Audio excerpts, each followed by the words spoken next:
In our last lesson, we discussed the relationship between resistance, voltage, and current, and we defined that as Ohm's law.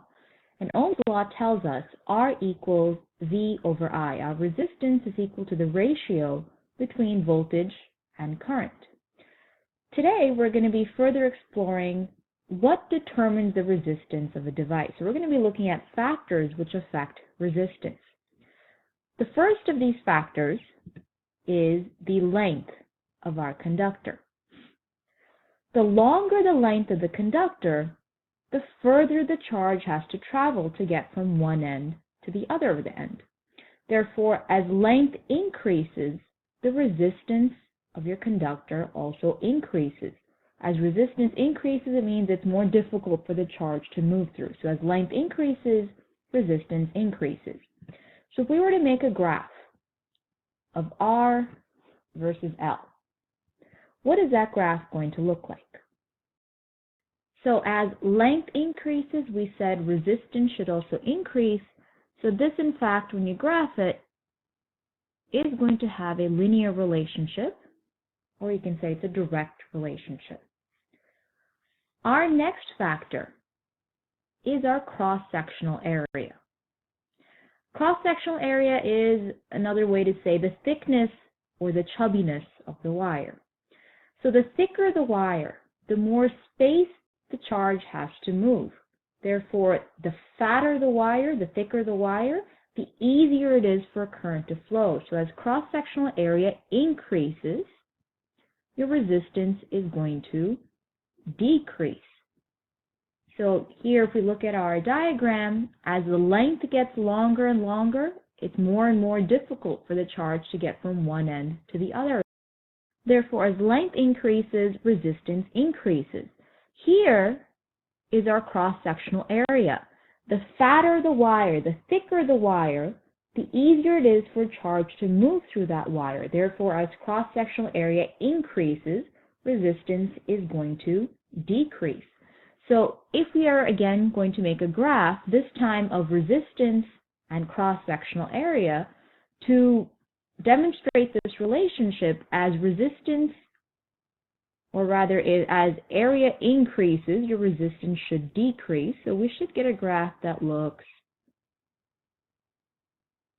something like this. So that is an inverse relationship between R and A. And keep in mind, your inverse relationship is going to be curved on that graph.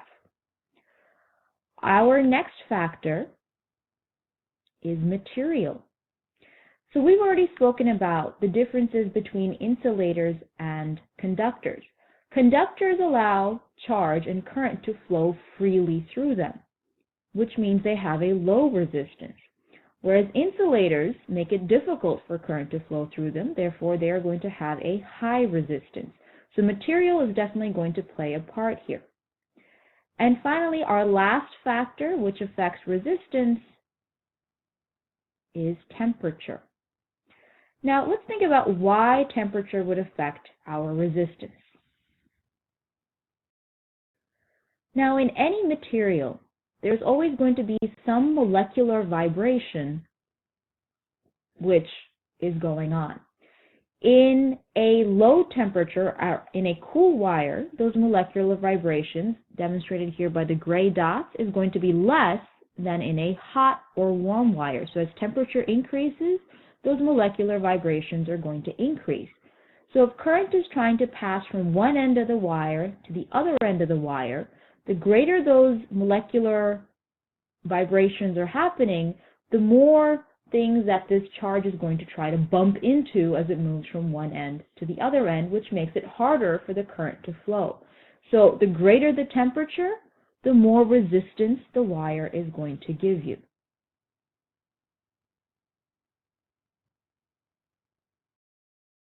So as temperature increases, resistance is going to increase.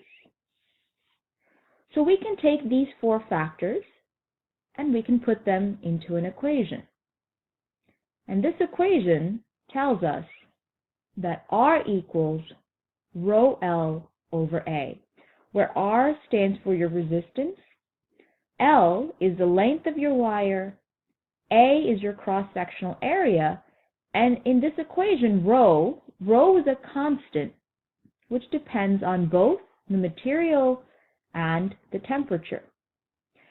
Based on the equation, you can see that rho, since we know resistance must be in ohms, L must be in meters, it's a length, area must be in meters squared. So to make the units work out properly, this constant rho should always be in units of ohm meters.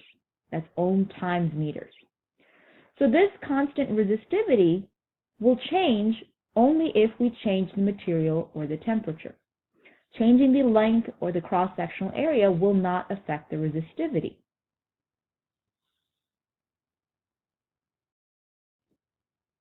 So let's take a look at this example. And before we do the example itself, let's look at this chart here. So this is a chart from the Regents reference table. It gives you a variety of materials and their resistivities at a temperature of 20 degrees Celsius. If we change this temperature, these values would also change. So as the temperature increases, your resistivity will also increase. So before we start looking at the problem, if we look at this chart, we can see that of all of the materials listed here, which one is the best conductor? Which one is going to allow our charge to flow most freely? So you want to look for the material which has the lowest resistivity. The lower the resistivity, it means the easier it is for charge to flow through it. So here, silver is the conductor.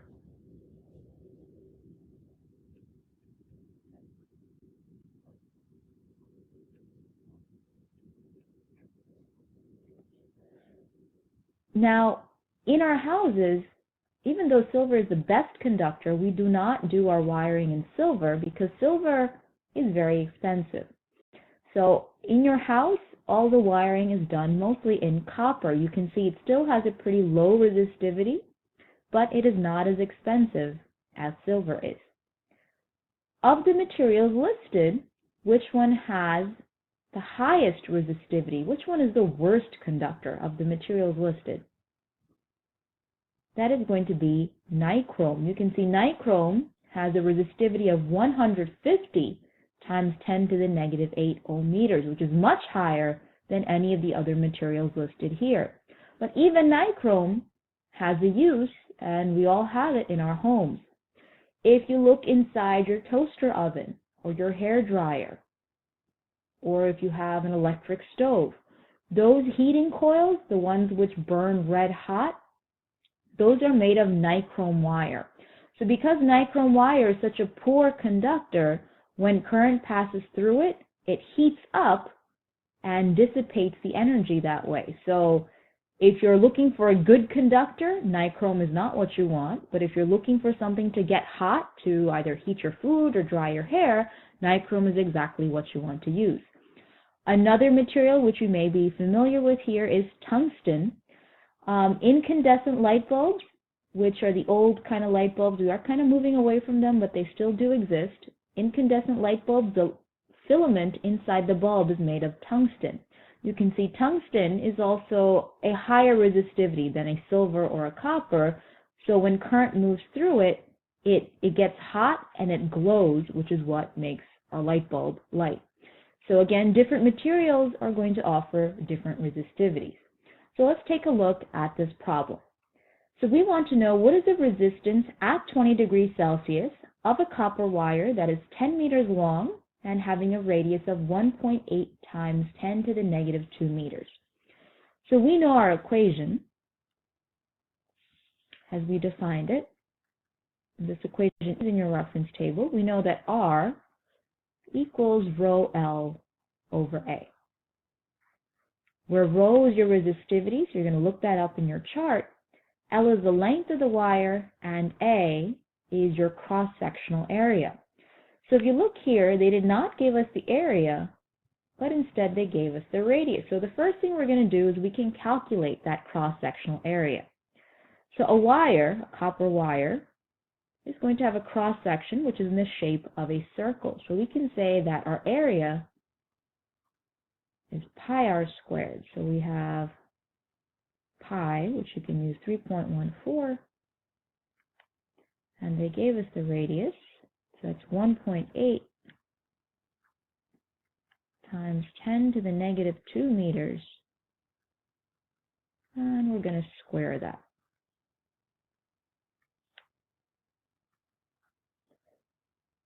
Which gives us a cross-sectional area of 1.02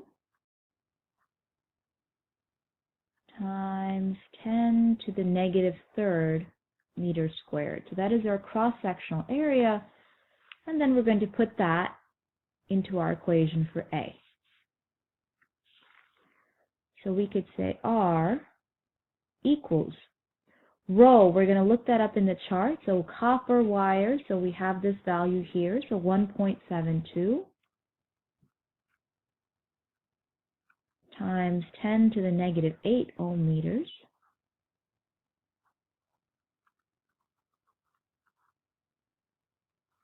The length they gave us was 10 meters. And we have calculated a cross-sectional area of 1.02 times 10 to the negative 3rd meters squared.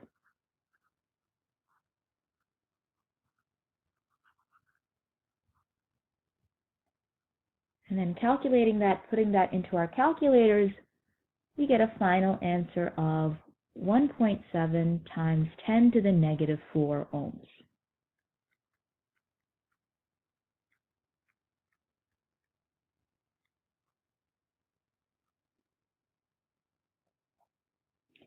So it's important that you do not mix up the words resistance and resistivity. They sound very similar, so it's easy to get them mixed up. So resistivity only depends on your material and your temperature. The only way to change your resistivity, the only way to change rho, is to use a different material or heat up your wire. Resistance, on the other hand, depends on your material, your temperature, your length, and your cross-sectional area, and resistance is measured in ohms. You want to make sure that you keep those two ideas separate from each other.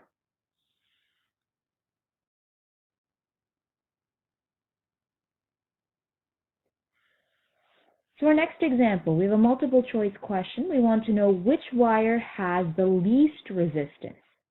To get the least resistance, we want the shortest wire, which is also the widest. The shorter the length, the lower the resistance. The thicker the wire, the lower the resistance.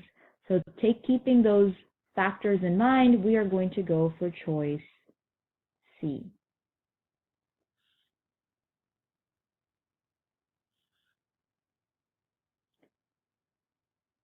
In our next example, we want to compare these two wires. So wire 1 has a length L and a diameter D, whereas wire 2 has a length of 2L, is made of the same material, has the same shape, but has a diameter of 2D. So we're looking for the ratio between R1 and R2.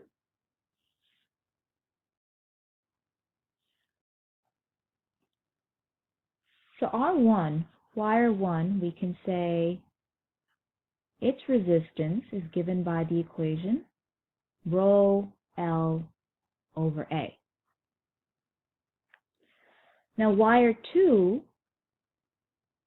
has twice the length, but they tell us is made of the same material. So same material means that this factor rho has to be the same for both of them. But it is twice as long. It has a length of 2L. And what about its area?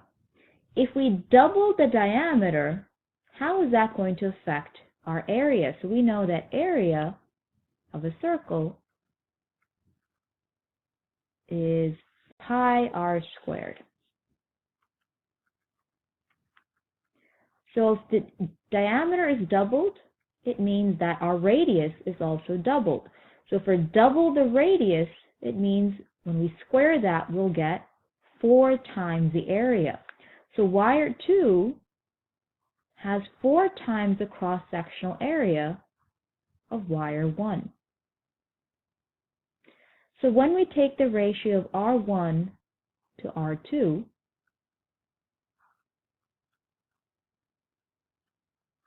right, if we simplify this, we get a factor of 1/2. So R1 over R2 is going to give us a factor of 2. So the resistance of wire 1 is twice as large as the resistance of wire 2. So let's go back and take another look at the effect of temperature on resistance. I want to show you this little demo.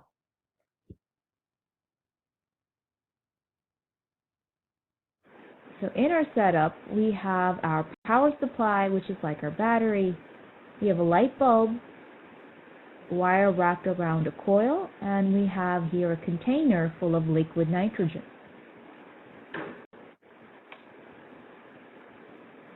We're going to turn on our power supply, and then we're going to submerge that wire into liquid nitrogen.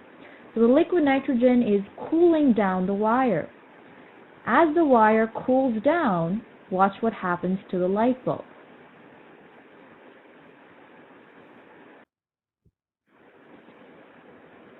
So here's another close-up view. So again, we're putting the wire into the liquid nitrogen, which is going to cool down the wire. As the wire cools, you can see that that light bulb is getting brighter and brighter and brighter. Because as the temperature decreases, your resistance is going to decrease. And with lower resistance, we get more current flowing to the wire and flowing to the bulb, which makes the bulb glow brighter. So to summarize, we have our 4 factors which affect resistance, length, cross-sectional area, material, and temperature. So a nice way to remember this, to get a wire with the lowest resistance, you want something that's like a penguin. Something which is short, fat, and cold will give you the lowest resistance.